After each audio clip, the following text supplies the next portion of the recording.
And welcome back to the Michael Cohen Show on our continued journey to 500,000 subscribers. Look, we got to get there. So hit subscribe, watch, comment, and share because the lunacy, the insanity, the chaos, the nonsense needs to stop. One big issue, Representatives Thomas Massie and Ro Khanna, they have been pushing their Jeffrey Epstein filed discharge petition literally all week, pushing it hard because this should not be a partisan issue. And right now, this moment, they actually have 217 of the 218 signatures needed to force a floor vote to release unredacted the files. On Mea Culpa, I spoke with Watergate prosecutor Jill Wine-Banks about what this petition means, the political games being played around it, and whether MAGA Republicans will ever put country over protecting Trump. Play the clip. I've been watching the victims and survivors testify. It's a shame that the way we're seeing them is at a outdoor press conference instead of as witnesses, given the serious attention they deserve. They were very, very compelling, very moving. We have women now who were 14, 16 at the time, telling of their stories and how they came to be brave enough to come forward. And they even offered that they are going to try to put together a list of the people who abused them, not just Epstein and not just Maxwell, two of the prime leaders of this, but of anyone else that engaged in abusive behavior with them. And I think that's important, but only if it's people who are still in power who need to be held accountable. And I think the victims, survivors, are now looking for passage of this Transparency Act, which makes so much sense and should pass, and has bipartisan support. Maybe not enough, but has bipartisan support. And they're looking for accountability. None of them mentioned, I could just divert a little, really right on topic, is nobody said, I want to hear from Acosta. I want him to publicly testify why he gave him a non-prosecution agreement. And we need to hear from him. So that would be one person right away that I want to hear from. Yeah, well, I got to agree with you on the notion that I think it's the latter. It's carefully choreographed cover up for it, because I too watched the Epstein victims, because that's what they are, Epstein victims. And these brave women who've been ignored for decades, 40 years, decades, standing there on the steps of the Capitol, demanding that our president, that Trump, help, and that the unredacted release of the files be made available. So legally speaking, how much pressure do you think that puts on Congress to act? And politically, can they even afford at this time to ignore it? Well, I think emotionally, it pressures them a lot, because you couldn't watch that and not feel their pain and feel the need for this, and to feel the need to protect future generations. One woman even testified particularly about the Maxwell interview by Todd Blanche, which that I can talk to legally as to why it was a total crock of you-know-what. It was a revolting and very calculated move to protect Donald Trump by Donald Trump's lawyer, not his former lawyer. Once you're a lawyer, you're sort of always the lawyer and you have an obligation. But she testified listening to her testimony, because you can listen to Ghislaine Maxwell's testimony as well as read it. Hearing her voice was so triggering to her, because it was the same calm, controlled voice that enticed this particular woman into being a victim of Epstein. And you can only imagine hearing her voice and then seeing the result of that is, oh, Donald Trump had nothing to do with this. Oh, I didn't do anything wrong. Oh, Epstein didn't do anything wrong. And then getting transferred to this prison camp. I'm sure it's something you would have loved when you were serving time. It would have been. Well, in fact, that's exactly where I had, Jill, that's exactly where I went. I went to what's called a low security, the lowest of all, which is exactly what FCI Bryant is in Texas. I just did it in Otisville, New York. There were no gates. I had a car. I was able to drive around the facility because myself and Big Mike, Sprinkles, and a whole slew of other people, we used to go around with tools, and I'm talking about electric tools, drills, fixing stuff, literally fixing stuff all day long. Because I put together a whole crew of individuals. We were fixing fire hydrants, painting the facility, you name it, digging ditches, building stuff, welding. So yeah, I mean, I understand, but I do want to say this. Don't mistake the fact that even FCI Bryant, which is like Otisville, a low security, you're not free. You are away from your family, which is, or was, I should say, for me, emotionally devastating. You have count twice a day. You're eating dog food, assuming when they even feed you. You're sleeping on a mattress that's about, I don't know, a third of an inch thick. It's freezing. The facilities are garbage. So her facility, in fact, the FCI Bryant, is substantially nicer than the facility of Otisville, which looks like an old, broken down, shitty YMCA summer camp. Did you get to leave campus to go to work? No, everything is self-contained. Yeah. And that is, I mean, I don't mean to in any way minimize jail, prison. You are locked up. You are not free. But Epstein was free. He got to leave every day. He had a very good sweetheart deal. So, and my understanding is that Maxwell also may be able to leave during the day. That doesn't mean she doesn't have to come back at night and suffer the consequences and be away from family and friends and work. But it's a sure better deal than she had before. And she needed special permission to be allowed at this facility because normally they would not take a pedophile, a sexual abuser at this facility.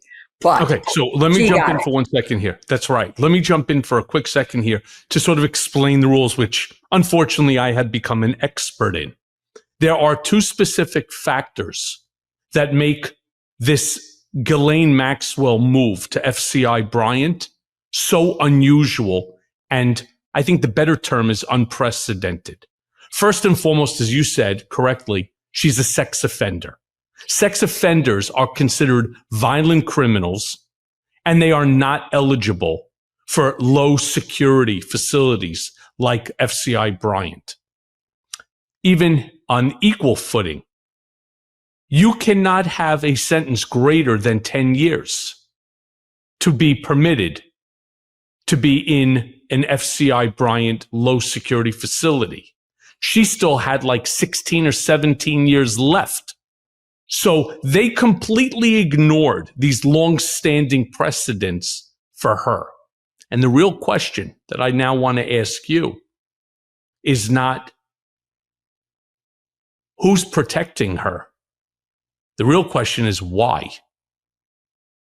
One can only assume that if she were to testify truthfully, that she would be naming names of powerful people, whether her testimony about, oh, I just thought President Trump was such a gentleman, which she volunteered. It wasn't even an answer to a question. She just was going out of her way to say, oh, please pardon me. Please pardon me. That's what I'm here for.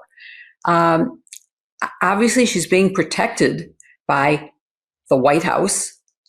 Todd Blanche is now at the Department of Justice, but is a subservient to the Attorney General and the President. The president shouldn't be involved because the president shouldn't be involved in anything to do with DOJ. The independence of DOJ has been totally obliterated, as have so many things. I mean, Rudy Giuliani getting the Medal of Freedom. Talk about devaluing an award. That certainly does it. I want that medal. I think I deserve it. I certainly know for a fact I deserve it a whole lot more than Rudy Colludi, drunken Giuliani. I would certainly say that is true. It's Stormy Daniels deserves it. I mean, so many people deserve it ahead of Rudy Giuliani. I can't even think of one thing that would justify his getting it. If he had gotten it right after 9/11, maybe I would agree. Okay, maybe then. But he has so dishonored that reputation and that memory that he is completely ineligible for any recognition from this government, period. And end of story, drop the mic on that one. I'm with you 100%. I think Rudy is a complete and total disgrace. By the way, he wasn't just a disgrace to the profession of law. I think he was a disgrace to his own client, right? Whether it was the hair dye dripping down his face on a mistake that he made, the Four Seasons landscaping next to the morgue and the porn, the porn shop. And not porn as in I'm going to go pawn my stuff to get money. I'm talking about porn like, porn. Anyway, let me ask you this, though. If those files stay redacted because several different members of Congress came out furious, and rightfully so, 30,000 documents have been released. Okay, bravo. By the way, I'm still waiting for some of mine on the 486,000 documents that I've gotten none. So bravo that these 33,000 documents have been given over to Congress. I applaud them for doing something. Here's the problem.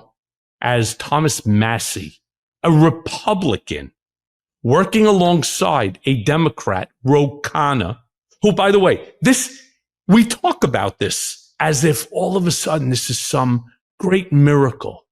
A Republican and a Democrat getting together in a bipartisan manner to ensure that a file on the worst sex offense scandal, I think maybe in America's history, is now being worked on by both sides of the aisle to ensure that the files are given over to Congress and to the American people. I don't know why we're making such a big issue, but Massie went on to say that there are whole pages where there's like 3 words, and the on the page, completely worthless to them and this investigation. So if those files stay redacted, aren't we basically institutionalizing secrecy around sex trafficking at the highest levels of power? I mean, what precedent does that set for accountability when corruption and perversion intersect?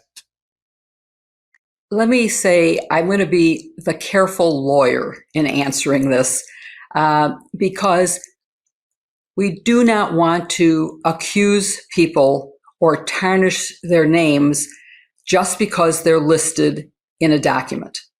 And so I think there has to be some redaction. It depends on what the purpose is. If we're investigating Alex Acosta and why he did what he did, we need full disclosure of everything that went on, because he was acting as a public official doing something that makes no sense, and we need to make sense of it. I don't know what's in the files. I certainly want to see what was reported to the FBI and why they did nothing. As the survivors talked about, they said, in 2009, this is what I did. They go back a long way for having made disclosures, and nothing came of it. And I certainly also want to investigate why they weren't notified about Ghislaine Maxwell's transfer, why they weren't notified of any of the things that they should have under the Victims' Rights Act been notified about. Those are things that have to be unredacted and fully disclosed. There will no doubt be people who flew on the plane, maybe not to his island, maybe to other places. Just because you were on the plane doesn't make you a sex offender. I'm very interested in the offer that was made by the victims to say, we will provide you the names of the people who trafficked us. That's perfectly legitimate. I go back to my time as a prosecutor and the value of grand jury secrecy, something that is very important to getting witnesses to cooperate and testify, to give you the information you need to conduct a valid investigation that would lead to an indictment. Indictments are probably long since passed. I'm not sure what the state statutes of limitations are. There are some crimes that there is no statute, and pedophilia may be one of those crimes that has no statute of limitations. And so then all those people are still liable for what they did back then. And their names should be revealed, and the government should be held accountable for bringing them into a court of justice and letting a jury determine their guilt. So I think we need, obviously, a page of black markout doesn't do a thing. And redacting names of abusers also continues to let them hide in plain sight. So we need a way to get that information public. And some of it is what the survivors at the time told the investigators that nothing was done with. That needs to come out. And I would really love to see an actual hearing that's really conducted properly. And I don't mean where the members of Congress speak and don't let the witness speak. That happens all too often. All the time. Yeah. I mean, I would like to see them ask a question and let the answer come out. Hey, everyone. First of all, thanks for watching. I mean, we're going to be posting daily episodes with reactions and talking about politics. We'll be talking about everything, in fact. So please like and subscribe. Join us on this journey.